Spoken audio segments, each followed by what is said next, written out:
What is going on, everybody? Blazing here. Welcome back to the channel, and thank you for joining me on another Raid Shadow Legends video. All right, the journey continues for solo champions to farm dungeons. Now, with this one, this champion is actually pretty good as a 6-star. You don't even really need to invest in them. I didn't. But she can solo a stage 20 dungeon for you, no problem. And she could work on some higher end stages as well.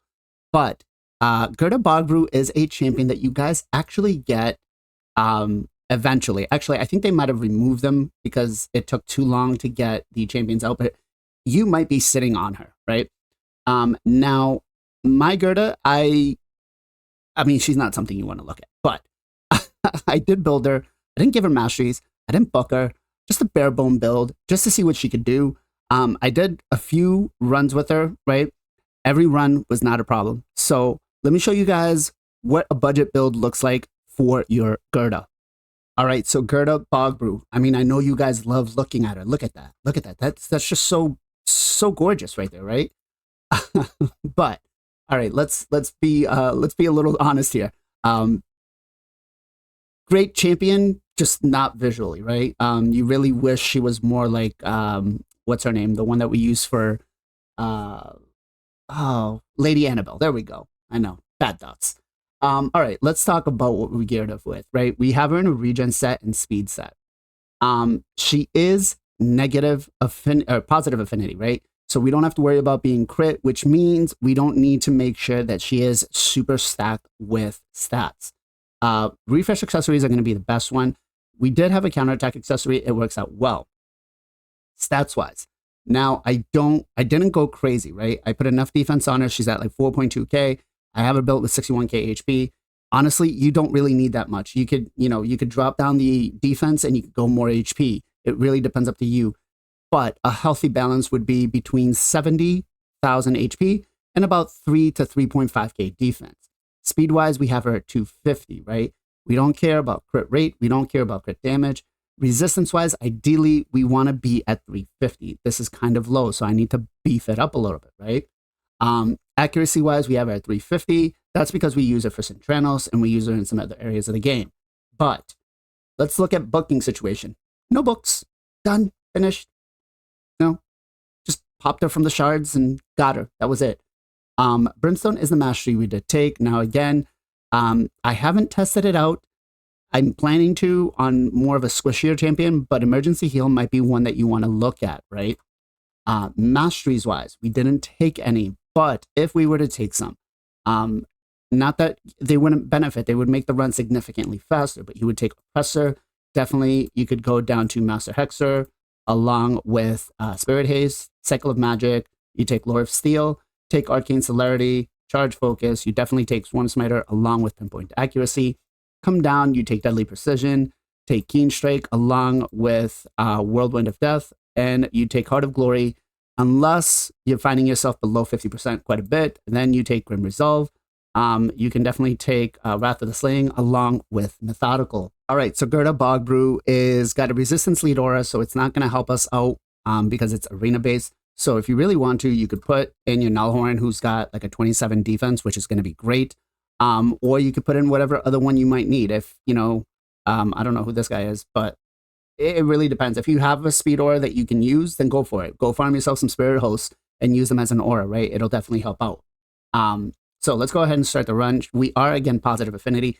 By no means necessary is this a fast run. She's not fully booked. She is not, mastered. So we're basically going bare bones, pulling her from a shard and just gearing her. We ascended her and that's it. So as you can see here, they landed that stun because we didn't have enough resistance. So we definitely want to try to get some, right? That's probably going to be what I look to do a little bit later on. Compared to Theodore or compared to some of the other champions out there, she can be about the same speed, right? She's not going to be able to farm your Ice Golem though, unless you're farming an off stage, right? Which if we're farming off stages, we're not going to be as efficient. Now, if you have crazy endgame gear and you want to put it on your Gerda, you want to put your investments in her, go for it. She's going to do some work for you in some of the higher stages. But ideally, This is just trying to be as budget as possible with her, right? You can see here, we're not devoting a lot of things. A minute 12, we're basically, we leave this running overnight and it works out perfectly fine. I really wish that the run would be a little bit faster. That way I would have to talk less, but it is what it is. It's going to be roughly about a 2 minute, right? We're not procking enough of the brimstones, but we'll work with it. We're getting enough debuffs up where imagine now if we did have masteries on her and we used arcane celerity and we used oppressor, we'd be already at the boss at this stage, right? So pretty good. No problems. We haven't died. We haven't anything. We're not even coming close to it. We're at the boss. We took the stun right there, which I guess we're not going to be able to. The only way you get that resisted is if you don't let the boss get into that stage. But 2 minutes, 18 seconds, boss is at about 50%. Took another one right there. We're not getting crit hit, which is good. We're healing back up, right? Come to think of it, Brimstone's probably going to be the better one for you to take, but got a little close there. Not a problem, though. She definitely works. And this next run, she goes up, and boom. 2 minutes, 46 seconds, 150 turns. Not that it really matters, but again, we completed Dungeon Divers, we completed Dragon, and we completed Champion Training. So not bad at all. All right, so Gera Bogbrew, that's what she's got. Bare bones build, what you can do with her. Just slap some gear on her. Doesn't even need to be, crazy gear. You could get it with like a 2 or a 1-star blessing of Brimstone. The cooldown's going to be the same. It's just the percentage of it landing. Again, I don't have her fully booked, but she's pretty decent overall with the weekend, with the poisons. Does a lot of turn meter manipulation if there's enough poisons out there. Again, would I give her masteries? Yeah, I would definitely would. I wouldn't try using her with too many of the offsets, right? You could do, if you're going to do like a Guardian or a bolster set, I would definitely pair her with a Immortal set at the same time, right? It would definitely help out. Make sure that you hit the resistance stats and the requirements, and I think you'll be fine. Hopefully you guys enjoyed this video. Maybe it encouraged you to build up your Gerda, right? Definitely actually pretty solid for faction wars too, not gonna lie. Smash that like button, guys, if you enjoyed this video. If you found anything useful on this video for yourself, make sure to join us on Sunday for the Knights of Teleria podcast, where you get myself, JR Star 3, Nacho Plays 50, Gesto Gaming, Jerry Gaming. You get Final Compachi, where we talk about Raid Shadow Legends and everything in it, right?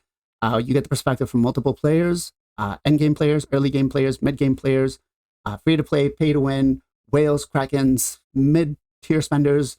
Whatever you do, we probably have somebody on the show that can relate to you. And we, everybody's focused in different areas. So, as always, guys, much love, much appreciation. Be safe, be well, be good to each other, and I'll catch you guys next time.